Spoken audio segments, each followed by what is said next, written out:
Hey, little Rico, ready to go to Atlanta? In Atlanta, there is a fabulous, fabulous home for senior dogs who have been dumped at the shelter. My dear friend, superwoman animal activist, philanthropist, Anna Ware, based out of Atlanta, has done something extraordinary. Take it away. Anna, tell us. Hi, Jane. How are you? Thank you so much for having us today. Well, I had always had a love for senior dogs, and an opportunity started earlier this year where I could help a lot of senior dogs all at one time. This is Jackie O. For those of us of a certain age, we remember Jackal and Onassis. Well, Jackie O is just as regal as Jackal and Onassis. And so she came from a local animal control. Our policy is that we adopt dogs that are 10 years old or older from local animal controls. And most of the dogs that we have adopted have medical issues that require daily care and a tremendous amount of expense. So unfortunately, a lot of people, when their dogs get older, just dump them at animal control. And we are in a position that we're able to adopt them and give them hospice and love. That's what Halo House stands for, is hospice and love. And we give them hospice and love for the rest of their lives. They have a forever home with us. Well, let me tell you something. I was so impressed. I said, send me some clips, some video clips. And I put together a little video of Halo House, and it is truly extraordinary.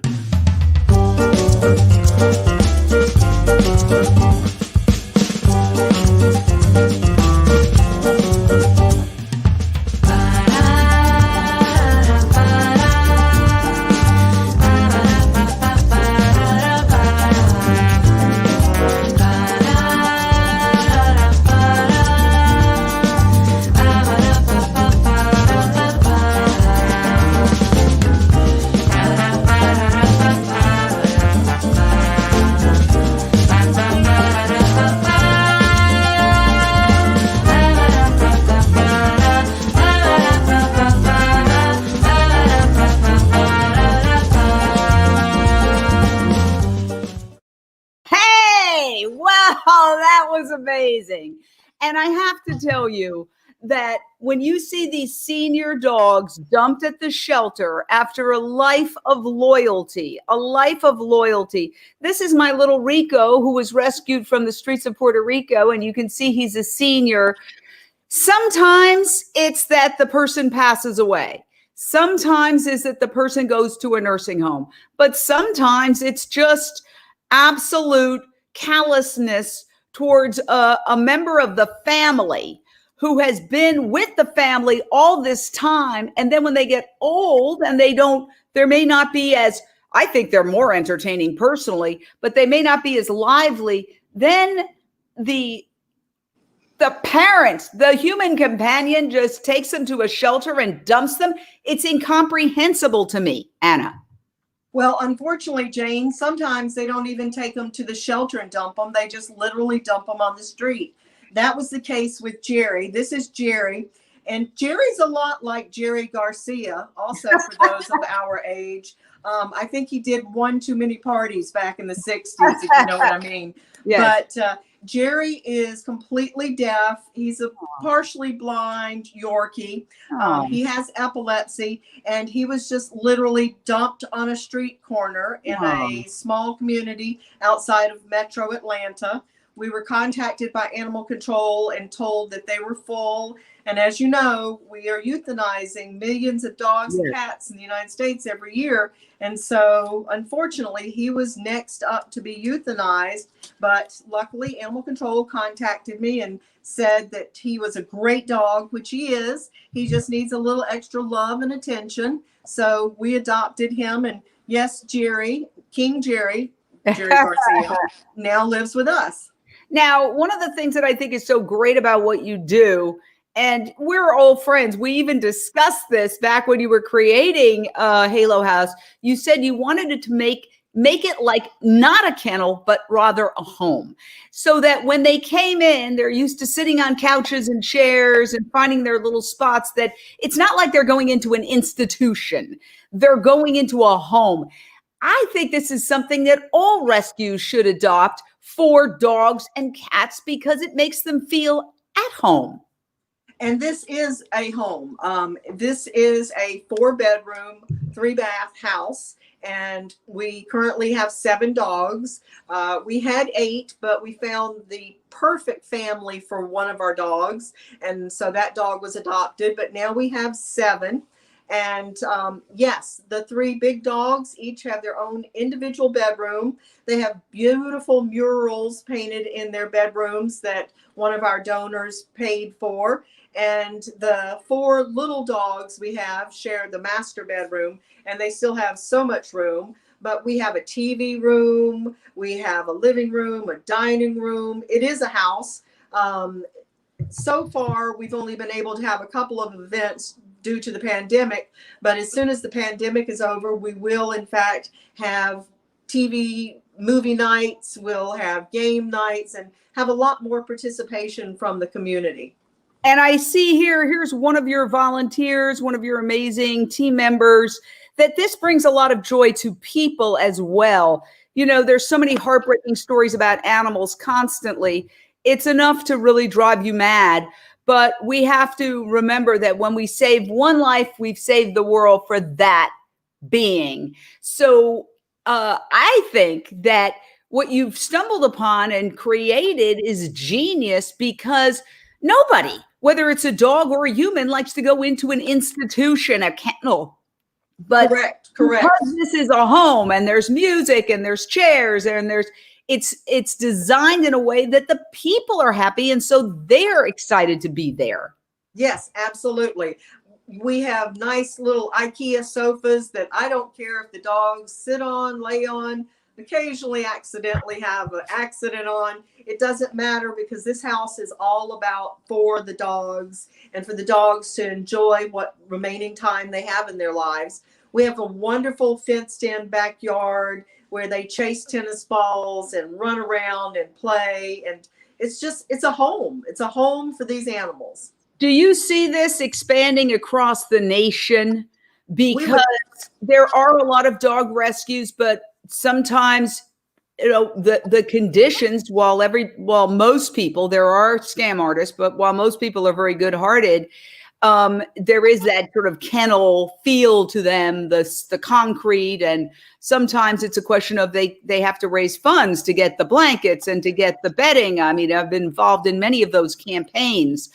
So everybody, for the most part, with the exception of the scam artists, are doing the best that they can. But do you feel like just thinking outside the box and bringing in this feeling of home is something that could take off coast to coast? Yes, I absolutely do. I feel like there is the opportunity for this to go nationwide, and we would love to assist and work with others with the same type of operation.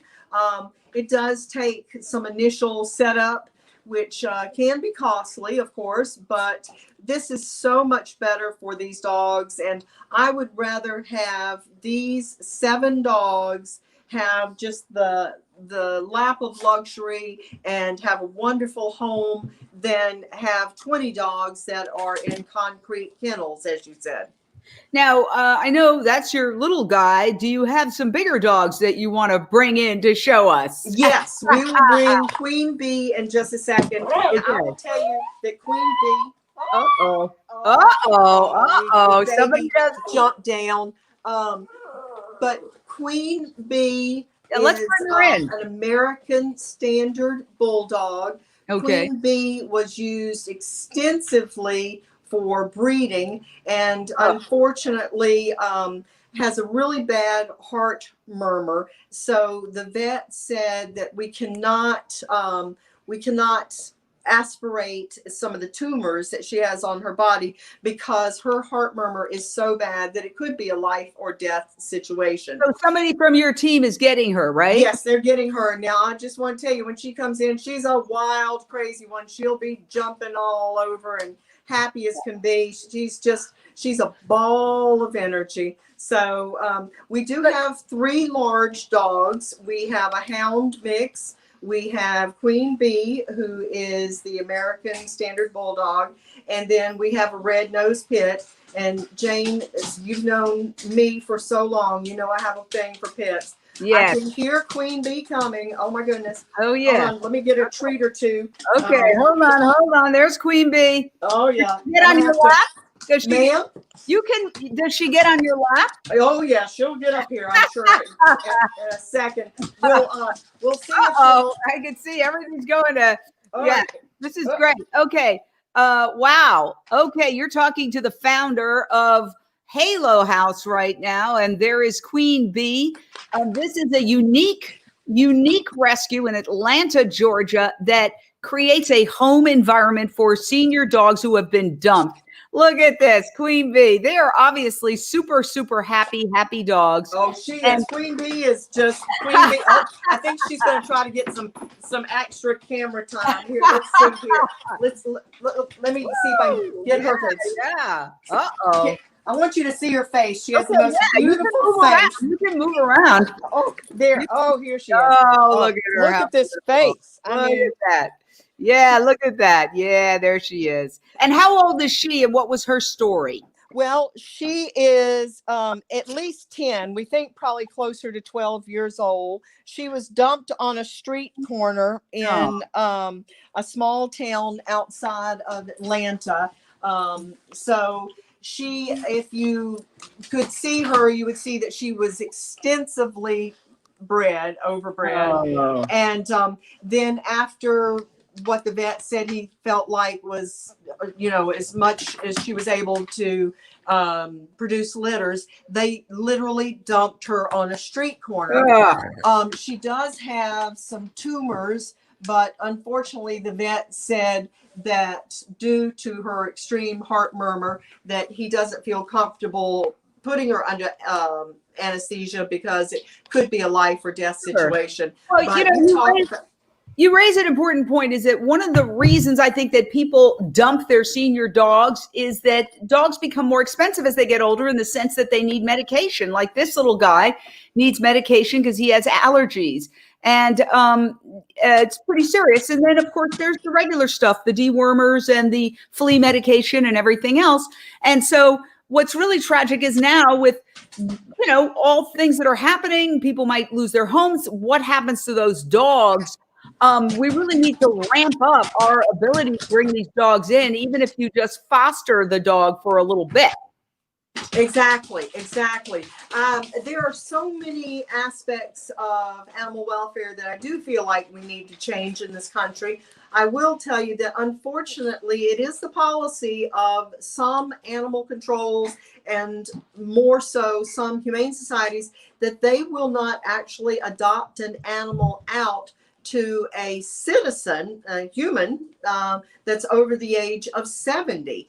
And I think that's a shame, because, none of us know how long we have to live. Someone that's 70 might live 30 years, but likewise, someone who is 17 might only live 2 years. And so that's a terrible rule. Terrible rule. Yes. I think we need to look at what is best, both for the humans and for the animals. And there are so many animals out there that need to be fostered. And so let's not have rules that say you can't adopt an animal if you're over 70, because Lord knows I'm close enough to 70 that they don't want to adopt out to me. And yet I will make sure that all of my animals are provided for in my will. And that's something else I'd like to address, Jane. I hope that everyone that listens to you and follows you thinks about their four-legged children in their wills, because if you don't think about your four-legged child and provide for your four-legged child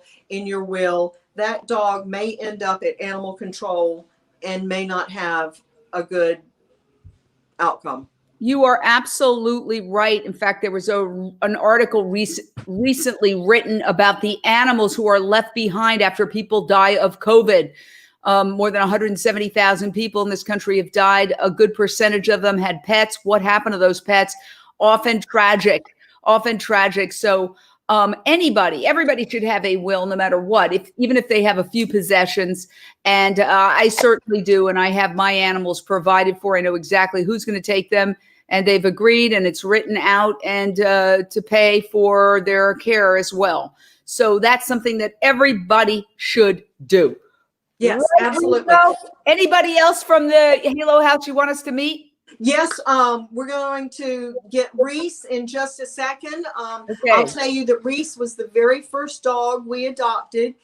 She was surrendered by her previous family to DeKalb County Animal Control just before she was 15 years old. And they plain and simple told Animal Control the reason they were dumping her was because she didn't get along with their new, younger dog, and that's just a shame. If you can pick her up or bring her on your lap so we can see her. Well, I'm gonna have to get a treat or a tennis ball.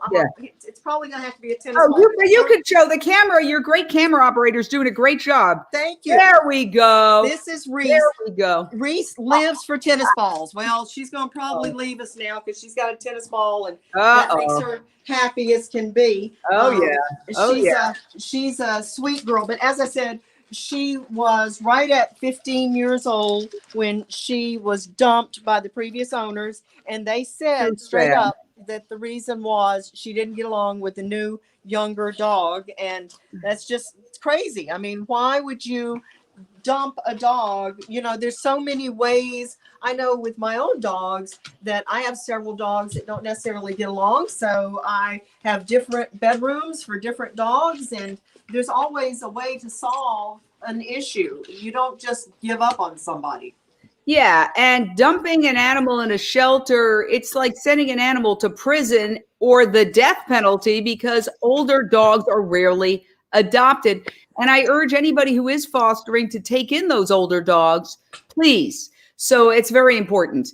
Exactly. Yes. So there's so many great foster opportunities for all types of animals and all ages of animals.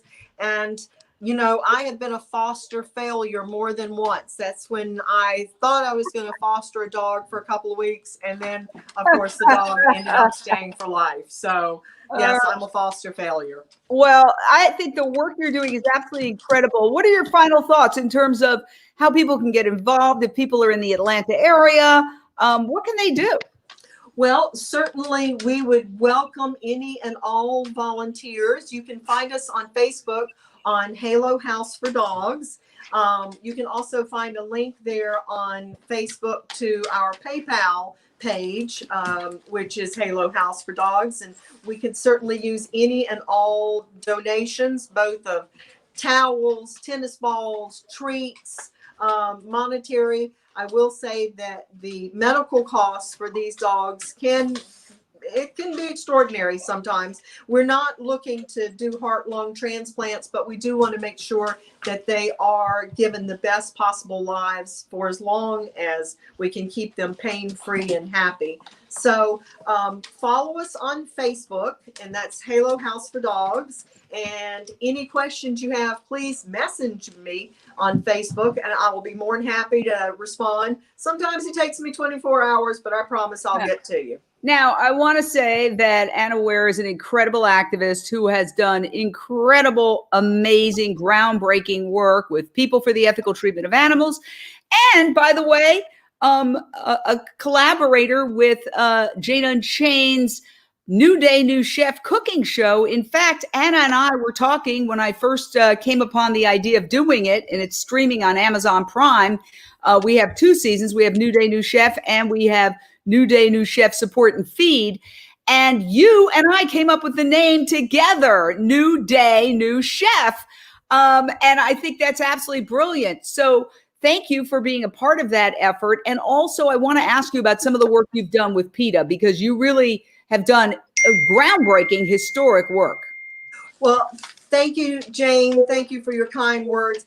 I have to say first, I have loved working with you over the years. I've just enjoyed knowing you and working with you and appreciate everything you do on a daily basis for animals. I really appreciate that. And then regarding People for the Ethical Treatment of Animals, I'm very proud to say that I've done a lot of work with their Cruelty Investigations Department. It's amazing all of the work they do. I went out on 2 of their seizures. The first one I went out was the world's largest seizure, and we seized 24,000 animals. It was a dealer. And the second time I went out with PETA, we seized 18,000 rats and 900 reptiles, also from a dealer. So I would just like to say, please, I know that your listeners and viewers certainly don't buy from dealers, but they need to help spread the word to their friends to never buy an animal. First off, there's every type of rescue group and foster group out there.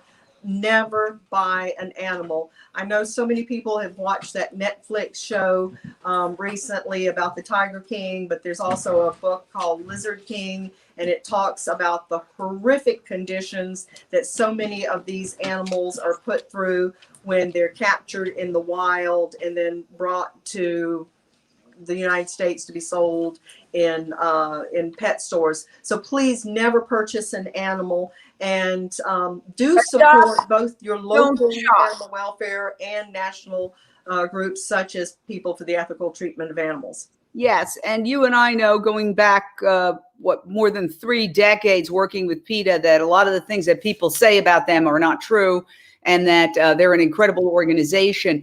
And anytime we treat an animal as a commodity, that's where we get into trouble. They're beings, they're individuals, as we all know, who have our beloved dogs and cats. They are absolutely unique, each and every one of them.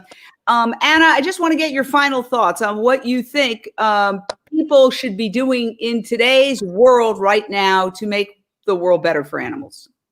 Well, my personal belief is that people should work towards being vegan.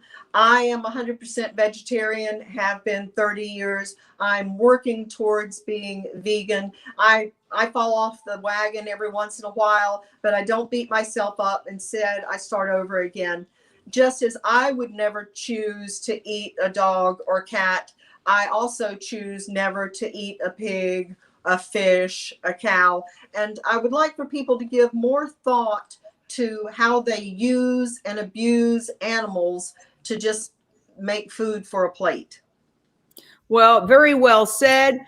We're all works in progress, and you are my hero. You do so much for animals, Anna Ware. For years, when something comes up, you just respond like a superwoman, going in and doing what you have to do to get the situation resolved, to pull those animals out of whatever terrible situation they're in. And I think just before we leave, we should play our video one more time because it's so adorable what you have created at Halo House for dogs in Atlanta, rescuing abandoned senior dogs who have been dumped at the shelter and giving them a loving home, not a kennel, but a real home.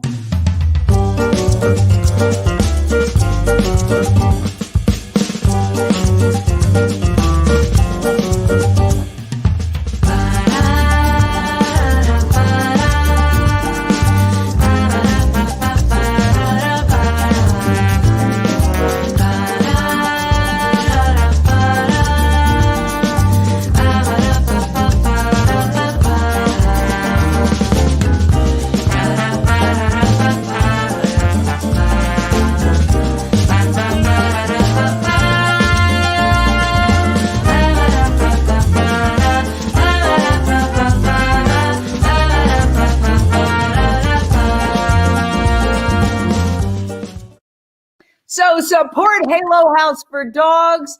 And thank you, Anna Ware, for all your incredible work.